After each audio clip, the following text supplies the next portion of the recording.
Assalamualaikum warahmatullahi wabarakatuh. Izin memperkenalkan diri, nama saya Salma Atta Nabila dengan NPM 21550610004 dari kelompok 6. Ingin mempresentasikan hasil kerja kami di dalam mata kuliah PKN, yaitu urgensi dan tantangan ketahanan nasional bagi Indonesia dalam membangun komitmen kolektif yang kuat dari seluruh komponen bangsa untuk kepentingan Indonesia. Anggota kelompok 6 yaitu ada Arfman Fahrozi, ada Alda Larasati, ada Anissa Kurota Ayun, ada Muhammad Salahuddin Zain, dan saya sendiri. Untuk pembahasannya bisa dimulai dari A, yaitu menelusuri konsep dan urgensi ketahanan nasional bela negara. Kepada pengisi dipersilahkan.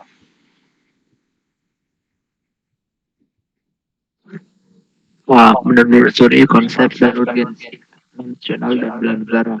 Apa itu ketahanan nasional? Apa itu bela negara? Secara etimologi, ketahanan berasal dari kata tahan, yang berarti tabah, kuat, dan dapat menguasai diri, gigih, dan tidak mengenal menyerah. Ketahanan memiliki makna mampu, tahan, dan kuat menghadapi segala bentuk tantangan dan ancaman yang ada guna menjamin kelangsungan hidupnya. Sedangkan kata nasional berasal dari kata nation yang berarti bangsa sebagai pengertian politik. Bangsa dalam pengertian politik adalah persekutuan hidup dari orang-orang yang telah menegara. Ketahanan nasional secara etimologi dapat diartikan sebagai mampu, kuat, dan tangguh dari sebuah bangsa dalam pengertian politik. Sementara secara terminologi, pengertian ketahanan nasional dibagi menjadi dua, yaitu yang pertama wajah ketahanan nasional Indonesia, dan yang kedua dimensi dan ketahanan nasional berlapis.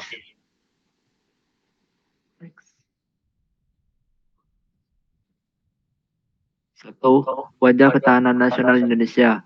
Gagasan pokok dari ajaran ketahanan nasional adalah bahwa suatu bangsa atau negara hanya akan dapat mempertahankan kelangsungan hidupnya apabila negara atau bangsa itu memiliki ketahanan nasional. Apakah sebenarnya yang dimaksud dengan ketahanan nasional atau disingkat KAMNAS itu? Menurut salah seorang ahli ketahanan nasional Indonesia, GPHS Suryo Mataraman, definisi ketahanan nasional mungkin berbeda-beda. Menurutnya, ketahanan nasional memiliki lebih dari satu wajah. Dengan perkataan lain, ketahanan nasional berwajah ganda, yakni yang pertama, ketahanan nasional sebagai konsepsi atau doktrin. Ketahanan nasional sebagai suatu konsepsi bahwa ketahanan nasional adalah suatu konsepsi khas bangsa Indonesia yang digunakan untuk dapat menanggulangi segala bentuk dan macam ancaman yang ada. Konsepsi ini dibuat dengan menggunakan ajaran Astagatra, bahwa kehidupan nasional ini dipengaruhi oleh dua aspek, yakni aspek alamiah yang berjumlah 3 unsur, Trigatra, dan aspek sosial yang berjumlah 5 unsur, Pancagatra. Trigatra dan Pancagatra digabung menjadi Astagatra yang berarti 8 aspek atau unsur.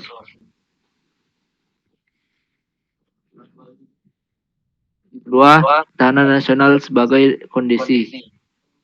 Ketahanan nasional sebagai kondisi Indonesia dapat diukur dengan menggunakan konsepsi ketahanan nasional Indonesia, yakni ajaran Astagatra. Ketahanan nasional dirumuskan sebagai kondisi yang dinamis, sebab kondisi itu memang senantiasa berubah dalam arti dapat meningkat atau menurun. Jadi, kondisi itu tidak bersifat statis. Yang ketiga adalah ketahanan nasional sebagai strategi, cara atau pendekatan.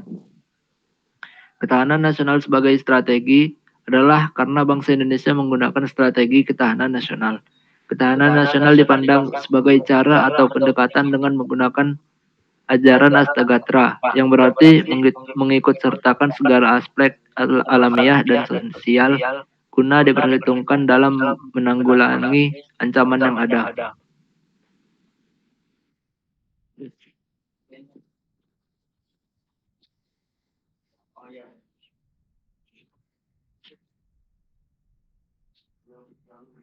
Mungkin juga wajah ketahanan nasional ini selanjutnya berkembang dan terumuskan dalam dokumen kenegaraan. Misalnya pada naskah garis-garis besar haluan negara atau yang disingkat GBHN. Pada naskah GBHN tahun 1998 dikemukakan definisi ketahanan nasional sebagai berikut.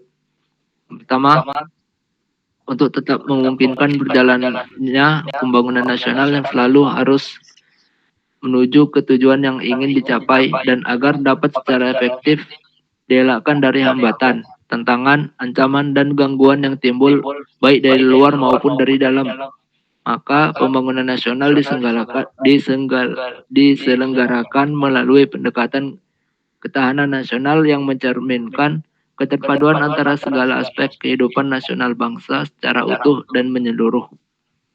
Yang kedua, ketahanan nasional adalah kondisi dinamis yang merupakan integrasi dari kondisi tiap aspek kehidupan bangsa dan negara. Pada hakikatnya, ketahanan nasional adalah kemampuan dan ketangguhan suatu bangsa untuk dapat menjamin kelangsungan hidup, menuju kejayaan bangsa dan negara. Berhasilnya pembangunan nasional akan meningkatkan ketahanan nasional. Selanjutnya, ketahanan nasional yang tangguh akan mendorong pembangunan nasional. Yang ketiga, ketahanan nasional meliputi ketahanan ideologi, ketahanan politik, ketahanan ekonomi, ketahanan sosial budaya, dan ketahanan keamanan.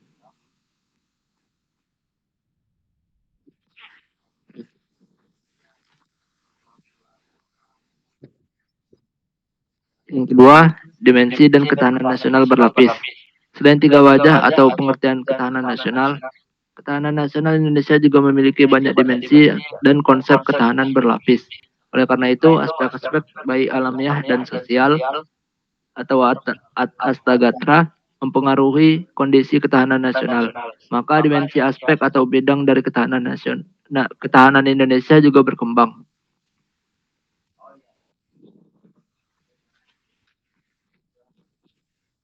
Dimensi dalam ketahanan nasional. Dalam skala nasional dan sebagai konsepsi kenegaraan, ada istilah ketahanan nasional. Selanjutnya, berdasarkan aspek-aspeknya ada ketahanan nasional bidang politik, sosial, ekonomi, budaya, ketahanan keamanan. Dari situ kita mengenal istilah ketahanan politik, ketahanan budaya, ketahanan sosial, ketahanan ekonomi, dan ketahanan keamanan, dan sebagainya.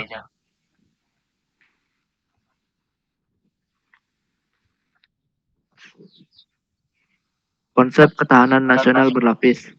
Konsep ketahanan nasional berlapis artinya ketahanan nasional sebagai kondisi yang kokoh dan tangguh dari sebuah bangsa. Tentu tidak terwujud jika tidak bermulai dari ketahanan pada lapisan di bawahnya. Terwujudnya ketahanan pada tingkat nasional bermula dari adanya ketahanan diri atau individu, berlanjut pada ketahanan keluarga, ketahanan wilayah, ketahanan regional, lalu berpuncak pada ketahanan nasional. Next.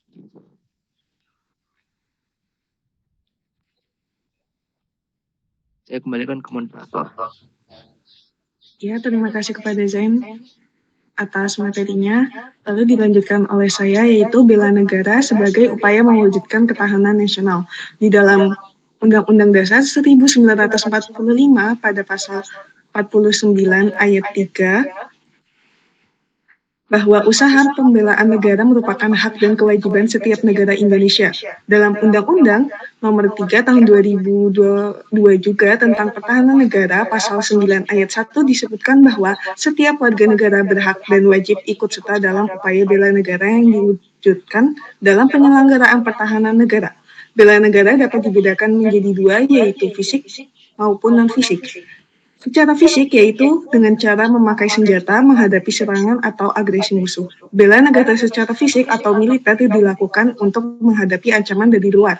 Sedangkan bela negara secara non-fisik ataupun non-militer dapat didefinisikan sebagai segala upaya untuk mempertahankan negara kesatuan Republik Indonesia dengan cara meningkatkan kesadaran berbangsa dan bernegara, menanamkan kecintaan terhadap tanah air, serta berperan aktif dalam memajukan bangsa dan negara, termasuk penanggulangan ancaman. Next. Bela negara ini dipisah berdasarkan ancaman yang didapatkan. Ancaman militer adalah ancaman yang menggunakan kekuatan senjata yang terorganisasi yang dinilai mempunyai kemampuan yang membahayakan kedaulatan negara, keutuhan wilayah negara, dan keselamatan segenap negara.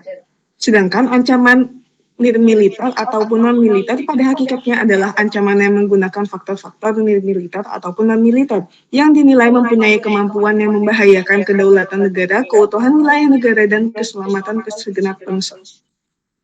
Next. Ya, lalu ke subbab selanjutnya yaitu alasan mengapa diperlukannya ketahanan nasional dan bela negara. Di dalam sebuah negara, ketahanan nasional dibuat dan harus dipertahankan oleh warga negaranya sendiri, yaitu warga negara Indonesia. Apabila warga negara itu tidak bisa mempertahankan ketahanan nasional, siapa lagi yang melakukannya? Dalam lingkup kecil, ketahanan nasional pada aspek-aspek tertentu juga turut menentukan kelangsungan hidup bangsa. Untuk selanjutnya, saya serahkan kepada pemateri selanjutnya. Baik, terima kasih. Selanjutnya adalah menggali sumber historis, sosiologis, politik tentang ketahanan nasional dan bela negara. Secara historis, gagasan tentang ketahanan nasional bermula pada awal tahun 60-an di kalangan militer Angkatan Darat di SSKAD yang sekarang bernama Seskot. Pada tahun 68, pemikiran di lingkungan SSKAD dilanjutkan oleh Lembaga Pertahanan Nasional dengan dimunculkan istilah kekuatan bangsa. Pada tahun 69, lahirlah istilah ketahanan nasional, yang intinya adalah keuletan dan daya tahan suatu bangsa untuk menghadapi segala ancaman. Kesadaran akan spektrum ancaman ini lalu diperluas pada tahun 72, menjadi ancaman, tantangan, hambatan, dan gangguan atau ATHG. Akhirnya pada tahun 72, dimunculkan konsepsi ketahanan nasional yang telah diperbaharui. Pada tahun 73, secara resmi konsep ketahanan nasional dimasukkan ke dalam GBHN, yakni TAP MPR nomor 4/MPR/78. Next slide. Menurut konsepsi 1968 dan 69, ketahanan nasional adalah keuletan dan daya tahan. Sedang berdasarkan konsepsi 72, ketahanan nasional merupakan suatu kondisi dinamik yang berisi keuletan dan ketangguhan. Jika dua konsepsi sebelumnya mengenal IPO-LESCOM atau ideologi politik ekonomi sosial militer sebagai Pancagatra, konsepsi 72 memperluas dengan ketahanan nasional berdasarkan asas 8 Gatra. Konsepsi terakhir ini merupakan penyempurnaan sebelumnya. Haryo Matoraman dalam Panitia Lemhanas 1980. Perkembangan selanjutnya, rumusan ketahanan nasional masuk dalam GBHN sebagai hasil ketetapan MPR, yakni dimulai pada GBHN 73, 78, 83, 88, 93, sampai terakhir yaitu GBHN 1998. Rumusan GBHN 98 sebagaimana telah dinyatakan di atas merupakan rumusan terakhir. Sebab sekarang ini GBHN tidak lagi digunakan sebagai pedoman penyelenggaraan pembangunan. Next slide.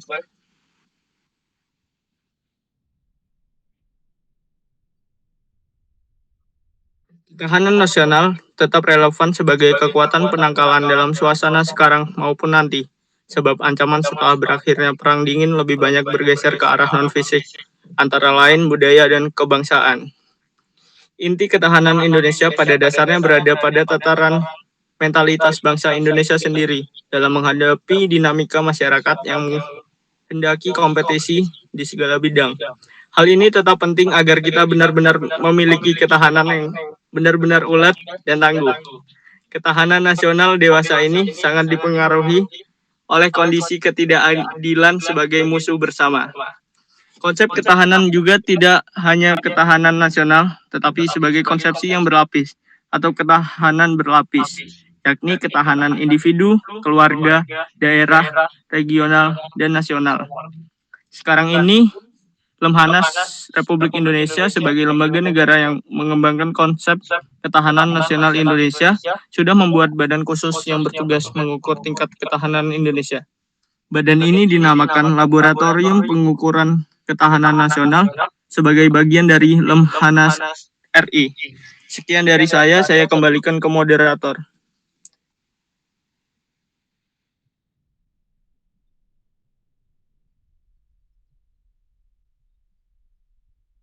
Ya, terima kasih kepada Rohman atas penyampaian materinya.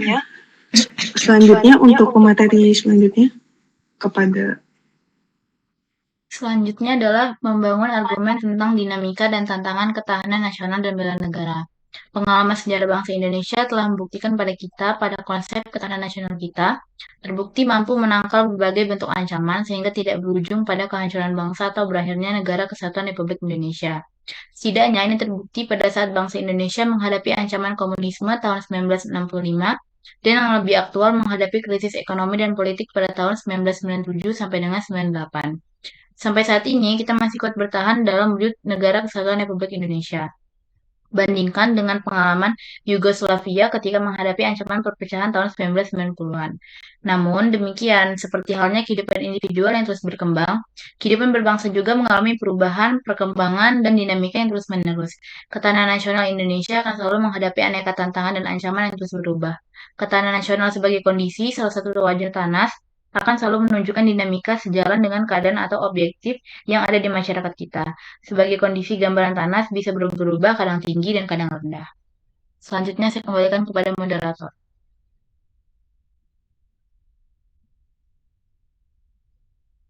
Ya, terima kasih atas materinya untuk itu. Terima kasih atas materinya. Selanjutnya kepada pemateri selanjutnya dipersilahkan untuk berbicara. Baik, materi selanjutnya adalah mendeskripsikan esensi dan urgensi ketahanan nasional dan bela negara. Yang pertama, esensi dan urgensi ketahanan nasional. Esensi dari ketahanan nasional pada hakikatnya adalah kemampuan yang dimiliki bangsa dan negara dalam menghadapi segala bentuk ancaman yang dewasa ini spektrumnya semakin luas dan kompleks. Kekuatan nasional Indonesia dipengaruhi oleh 8 unsur kekuatan bangsa atau Astagatra, terdiri dari 3 unsur alamiah, Trigatra, dan 5 unsur sosial, Pancagatra. Model Astagatra merupakan perangkat hubungan bidang-bidang kehidupan manusia dan budaya yang berlangsung di atas bumi ini dengan memanfaatkan segala kekayaan alam yang dapat dicapai dengan menggunakan kemampuannya. Model ini merupakan hasil pengkajian Lembaga Ketahanan Nasional atau Lemhanas. 3 aspek kehidupan alamiah atau Trigatra yaitu yang pertama gatra letak dan kedudukan geografi, yang kedua gatra keadaan dan kekayaan alam, dan yang ketiga gatra keadaan dan kemampuan penduduk.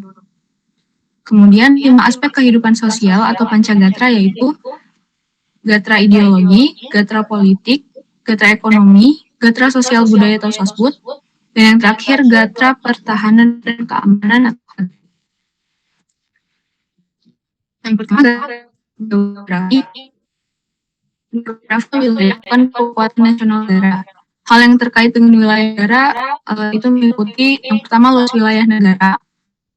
Ada negara dan wilayah yang luas dan wilayah yang sempit atau kecil. Yang kedua posisi geografis, astronomis dan geologis negara. Dan yang ketiga daya dukung wilayah negara. Ada wilayah yang habitable dan ada wilayah yang uninhabitable.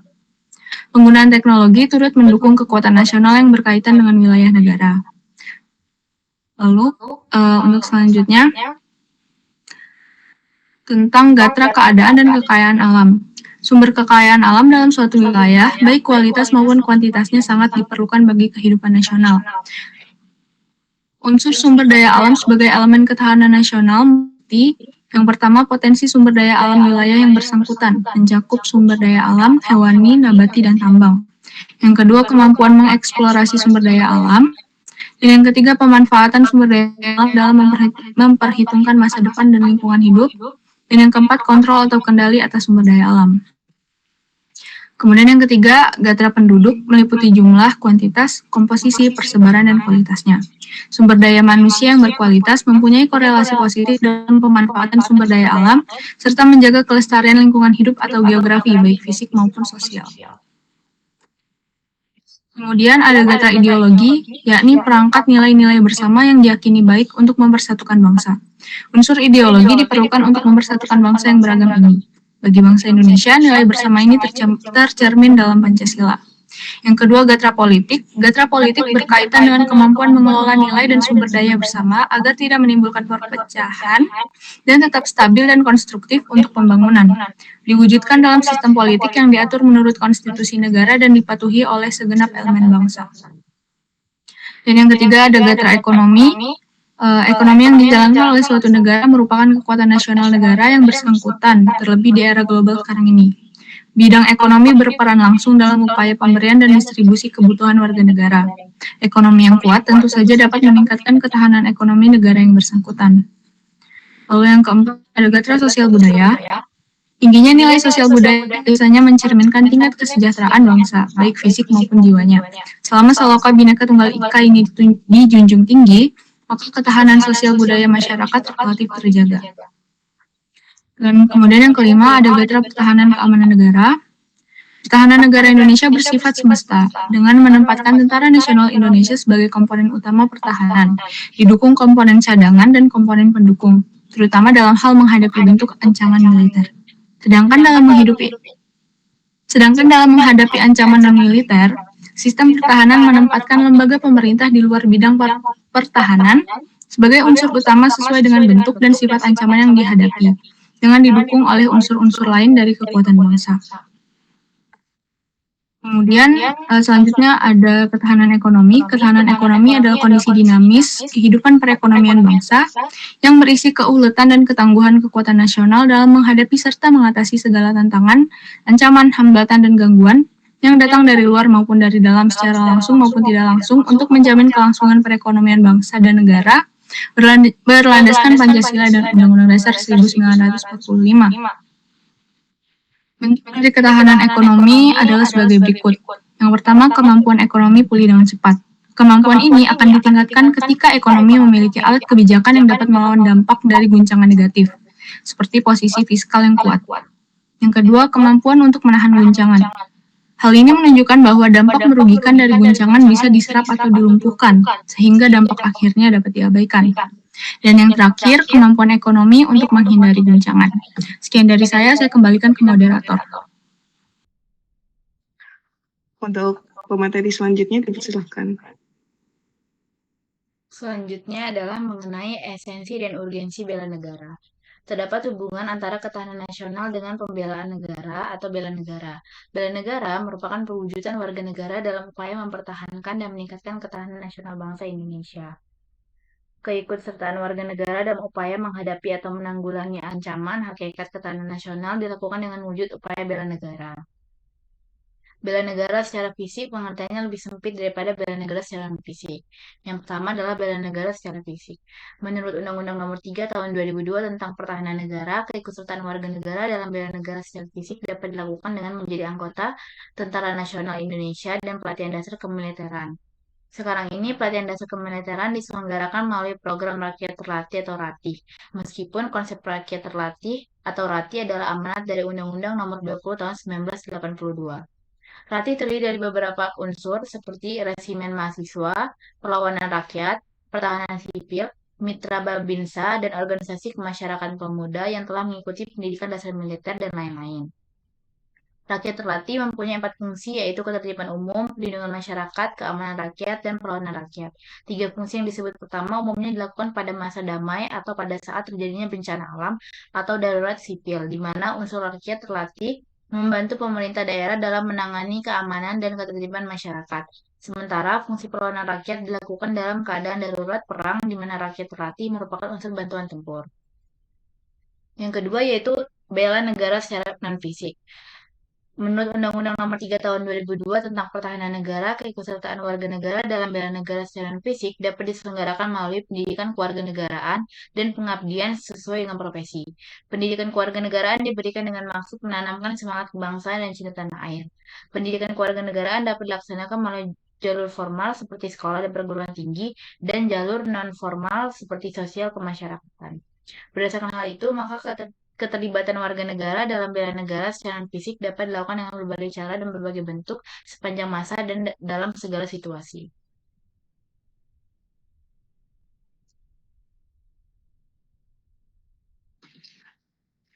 Ya, terima kasih kepada Alda atas materinya. Dan yang tadi juga merupakan materi terakhir dari hasil presentasi kami, yaitu kelompok 6. Mohon maaf jika ada salah kata baik dari saya maupun dari kawan-kawan kelompok saya. Wassalamualaikum warahmatullahi wabarakatuh.